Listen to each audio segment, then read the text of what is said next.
Hello and welcome to the 300th episode of the Managing Uncertainty podcast. I'm Bryan Strawser, Principal and Chief Executive here at Brightpath. When we launched this show in 2017, I could never imagine that many years later we would be recording our 300th episode. We have a global audience of resilience professionals, executives, and crisis leaders that listen to our podcast every week.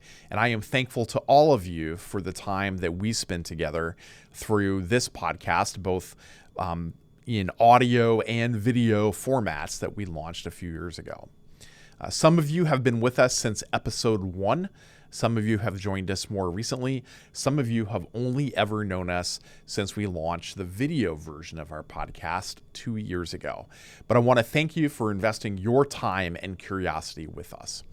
Today, I want to look back at 3 milestone episodes that stand out to me, and that is episode 1, episode 100, and episode 200, and reflect on what they have taught us as we look ahead to what is beyond in 2025 and the years to come.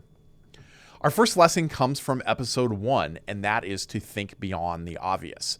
Episode 1's title was Shouldn't We Have a Plan for an Alien Invasion? And it was a little bit of a provocative title, and I did that on purpose. Shouldn't we have a plan for alien invasion?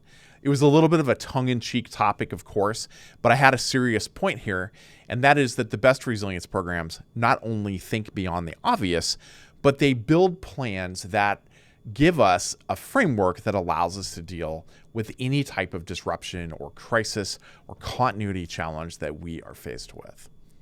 So the 3 key points I want you to take away from that first episode back in 2017 is to stress test your crisis plan with some extreme scenarios. Make sure that what you're building is applicable to any type of scenario. That what you're putting together allows you from a crisis standpoint to determine what is a crisis. Are we in crisis? Second, to have a way to assemble that cross-functional group, that crisis management group, to crisis management team, to pull them together to manage that situation, and that you have a way to collaborate and make decisions and then communicate the results of those decisions. And that gives you an all hazards crisis framework. But again, you want to use your imagination as a strategic tool to think about these scenarios that you could be confronted with and stress test your plan against those concepts. A pandemic, a cyber crisis, a cyber extortion incident, geopolitical risks. All of these are things that we once thought were far-fetched, but yet here they are. My takeaway to you is that preparedness is a mindset. It's not just a binder of plans that you may never go look at again. So I want you to ask yourself, what's your organization's plan for alien invasion, so to speak, and are you prepared for it? Lesson 2 comes from episode 100, and that is to assess behavior and not just weirdness.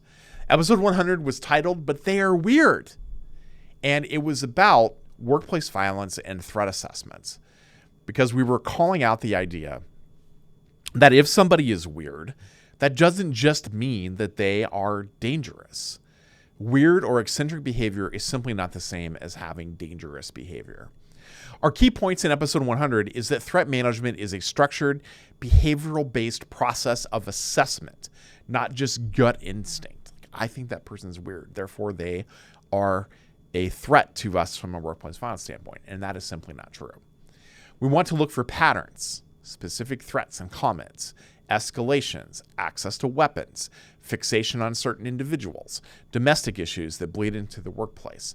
These are behavioral issues that show patterns that do indicate dangerousness and raise that level of threat of workplace violence. You should have a cross-functional threat assessment team that includes functions like HR, legal, security, and environmental health and safety, or whatever the right functions are in your organization. You should use available toolkits and training to guide your decisions. And the main takeaway here is that you need to separate the eccentric from the genuinely concerning and then act early when these patterns emerge through a defined threat assessment and workplace violence prevention process. This isn't just compliance. This is about protecting your people and your culture at your organization.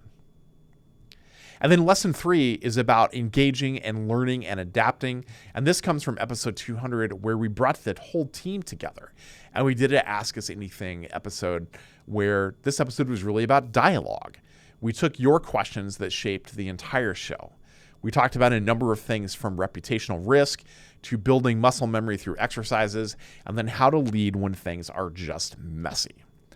Our key points here is that transparency builds trust during a crisis. You should not over-engineer your crisis communications cadence and your process. You want to keep it clear and consistent and human, never forgetting the human element of what you're doing. You want to test and exercise because these are not optional things.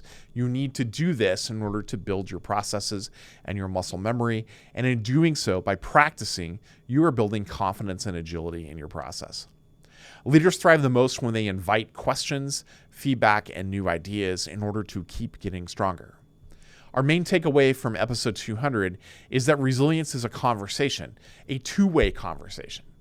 It is not just a lecture coming from one person. So when we look ahead to what the next 100 episodes hold for the Managing Uncertainty podcast, we ask, what is next? Well, some focus areas that we think about for the future include strategic influence.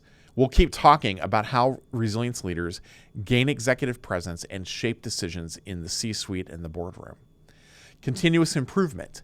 How do we keep embedding, exercising, and continuous improvement and leveraging after-action processes into your annual cycle in order to keep maturing your program?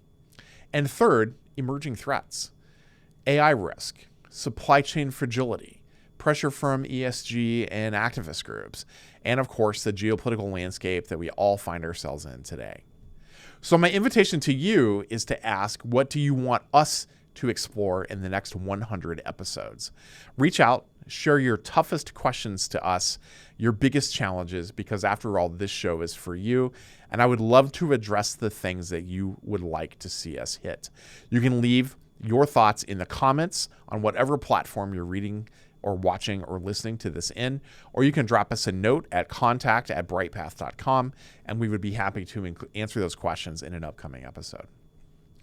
300 episodes in, our mission has not changed. We want to keep helping you and your organization manage uncertainty with clarity and confidence.